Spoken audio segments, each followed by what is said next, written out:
Bonjour à tous, on se retrouve aujourd'hui pour l'intervention d'une tondeuse débroussailleuse Orec. Donc c'est un modèle Rabbit, hein, c'est le modèle RM 980F, celle-ci en 4 roues motrices. Et donc c'est changement de courroie, hein. Donc la courroie de coupe a cassé.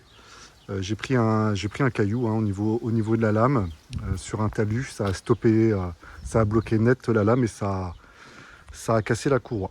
Donc voilà, j'ai commandé les deux courroies, la courroie de coupe et la courroie d'entraînement aussi. Et on va changer les courroies sur ce modèle. On va la mettre en place sur le pont. Je vais en profiter pour vous montrer un petit peu les subtilités de cette machine, son fonctionnement, les différentes commandes qu'on peut avoir, les spécificités. Voilà, on va faire un petit tour d'horizon sur cette machine qui est vraiment hyper efficace, hein, pour tout ce qui est tonte d'herbe haute, débroussaillage. Allez, c'est parti.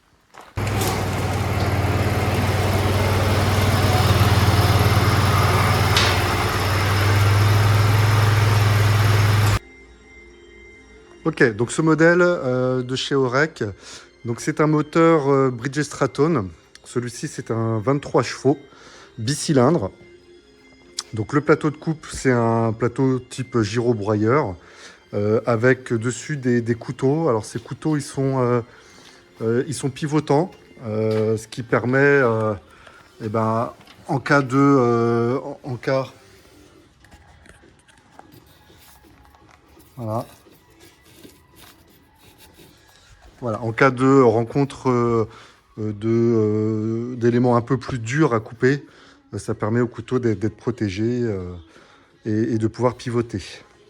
Donc hauteur de coupe ici, donc on va jusqu'à 125 mm maximum de hauteur et jusqu'à 50 mm minimum. Moi, je fais en général, je vais directement au niveau de 110 à peu près. Je vais à 110, je coupe une première fois et si ça me convient pas, si je veux un petit peu plus court, je descends jusqu'à 90. Voilà, je vais rarement en dessous, il n'y a pas forcément besoin. Donc la commande se fait ici, il y a une assistance par vérin pour la commande du plateau ici. Ça c'est l'embrayage de lame. Donc l'embrayage de lame ne peut se faire que si le plateau de coupe est légèrement descendu. Voilà, c'est une sécurité. En fait, la position haute du plateau n'est dédiée que pour le transport de la machine. Voilà, au niveau du tableau de bord, rien de particulier. Il y a des feux, hein, qui équipent ce modèle-là, le starter pour le démarrage à froid, la clé de contact. Pour pouvoir démarrer, deux conditions. Il faut appuyer sur la pédale de frein ici et il faut que le plateau de coupe soit en position haute à ce niveau-là. Il y a aussi une sécurité siège, alors moi je l'ai enlevé. Voilà, bon, je sais que c'est pas forcément très judicieux, mais pour pouvoir la laisser tourner, la laisser chauffer un petit peu avant de travailler, eh ben, j'aime bien pouvoir la laisser tourner sans forcément être assis sur le siège. Avancement hydrostatique, alors il y a deux commandes, une au pied ici, on avance, on recule ici, que je ne trouve pas forcément pratique, que j'utilise malgré tout des fois, voilà, quand je suis gêné ici pour actionner le levier, mais moi je préfère actionner le levier manuel ici, que je trouve voilà, plus pratique, surtout que le volant est équipé d'une boule, la direction est très souple, donc ça me va bien comme ça. Là c'est le levier de gaz moteur, hein, donc toujours à fond, hein, quand on est prêt à tondre. Ici c'est le levier pour passer en 4 roues motrices, donc blocage de différentiel. À éviter, hein, faut pas rester en blocage différentiel tout le temps, uniquement pour vous sortir d'un mauvais pas ou s'il y a vraiment beaucoup de pente. Mais dès que possible, il faut repasser ici sur la fonction sans verrouillage de pont. Et ça, c'est une manette. Alors moi, j'ai rajouté, ça permet de rester avancé. Sur l'hydrostatique, hein, on avance, on lâche, ça revient en position neutre. Je recule, je lâche, ça revient en position neutre. Donc il faut tout le temps garder la main sur la poignée pour avancer. Et quand on a des grandes longueurs, des grandes distances à faire, et ben, ça peut être pratique. Moi, ça me permet de verrouiller en fait le levier ici. Donc là, je vais enlever le frein à main. Voilà. Donc quand j'actionne ce levier-là, clac, ça me permet de verrouiller ici l'avancement. C'est-à-dire que si j'avance et que je lâche, il reste ici au niveau de l'avancement. Pareil, au niveau de la marche arrière, c'est moins utile, mais bon. Et donc la subtilité, c'est si je reste avancé à un certain point, dès qu'on appuie sur la pédale de frein, ça va déverrouiller le système. Tac, voilà, là il est revenu au neutre tout seul. Voilà, donc c'est un système que j'ai vu moi qui est monté sur une autre tondeuse débroussailleuse. Ça existait et en fait le système était en place. Il y avait juste le levier, il manque juste le levier ici, mais tout le système en dessous, voilà, qui permet ce système-là. Là, il y a un système d'embrayage avec un frein. Il existe sur ce modèle-là, mais il n'y a pas la poignée. Donc moi, j'ai simplement rajouté une poignée pour pouvoir l'actionner. Voilà. Donc je ne l'utilise pas forcément souvent, mais dans certains cas, ça peut être utile. Quand il y a vraiment beaucoup de grandes distances, ça évite d'avoir à garder la main sur la poignée sur des grandes longueurs. Donc voilà, réservoir de carburant ici, hein, qui est de grosse contenance. Hein, on peut tourner plusieurs heures hein, sans problème. Le réservoir d'huile ici pour la transmission hydrostatique. Et puis, voilà, on a fait à peu près le tour. Il y a un système, un levier de déverrouillage pour pouvoir pousser la machine parce que en hydrostatique, hein, on peut pas la pousser manuellement ou très difficilement. Il y a un levier, hein. Le levier il est ici.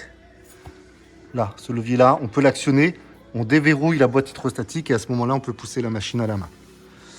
Voilà, donc là, j'ai enlevé un premier cache, hop, que j'ai mis là. Voilà, j'avais déjà enlevé le premier cache parce que j'ai déjà démonté la courroie de coupe. Donc il y a un cache ici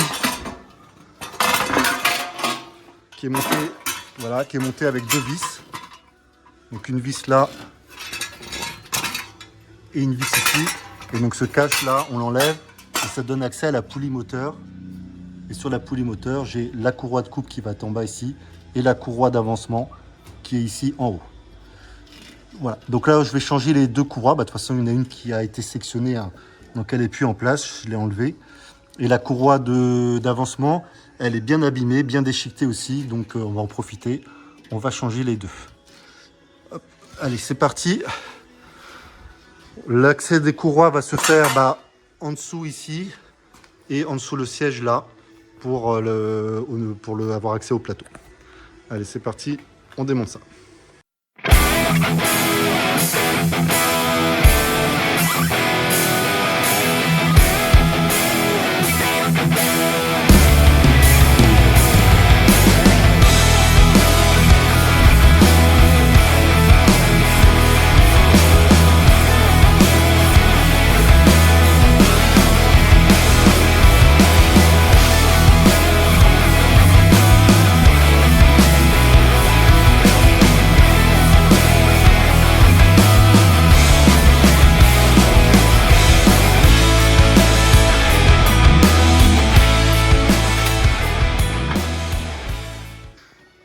Ok, donc là j'ai enlevé la partie là qui permet de maintenir les courroies en place lorsqu'elles sont détendues là. Et là pour enlever la courroie d'entraînement de boîte, il y a le galet tendeur qui est là, qui est tenu par un ressort. Donc il suffit ici là de débloquer la barre qui est là, avec le ressort là, hop, voilà. Le mieux c'est de dégrafer le ressort. Donc ça, il ne nous embête plus. Voilà. Et là, à ce moment-là, le galet tendeur peut pivoter. Et là, on a accès à la courroie d'entraînement. Donc la courroie d'entraînement, on l'a fait dérailler ici au niveau de la poulie de boîte. Voilà. Et ensuite, elle sort ici. Voilà. Donc voilà la courroie d'entraînement. Voilà, donc ça là. Elle a bien morflé. Il manque des morceaux ici. Là. Voilà. Alors, les courroies chez Orec, elles sont très spécifiques. Vous ne pouvez pas mettre n'importe quelle courroie adaptable dessus. Elles ont un angle très particulier ici, là. Cet angle-là, il est différent des autres courroies. Et l'épaisseur aussi. Elles sont moins épaisses que les modèles classiques. Donc si on ne met pas l'origine, ça ne tient pas. Alors encore la courroie d'avancement, ça peut dépanner. Mais alors la courroie de coupe, Moi j'ai fait un test. Hein, j'ai fait un test sur une courroie de coupe. Ça n'a pas été, terrible.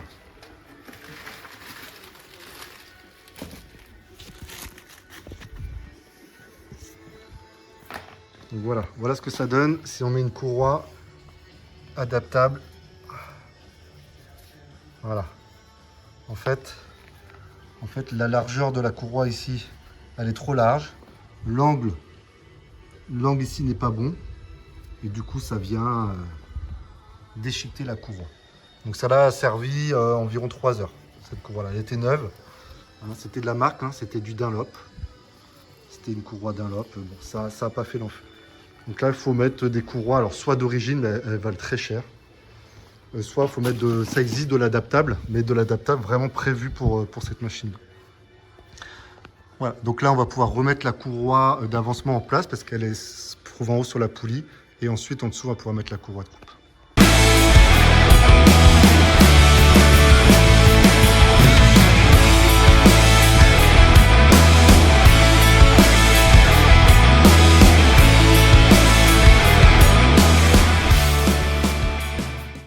Bon, donc là la courroie d'avancement c'est bon, elle est en place. On va pouvoir mettre la courroie de coupe en place maintenant. On va passer d'abord sur le dessus pour mettre la partie en haut et on viendra mettre la partie en bas ici ensuite. Donc voilà la nouvelle courroie. Donc voilà, c'est du Mitsubishi. Donc celle-là, c'est de l'adaptable mais prévu pour cette machine.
Bon bah c'est bon, les deux courroies sont en place. Je ne remets pas le cache ici.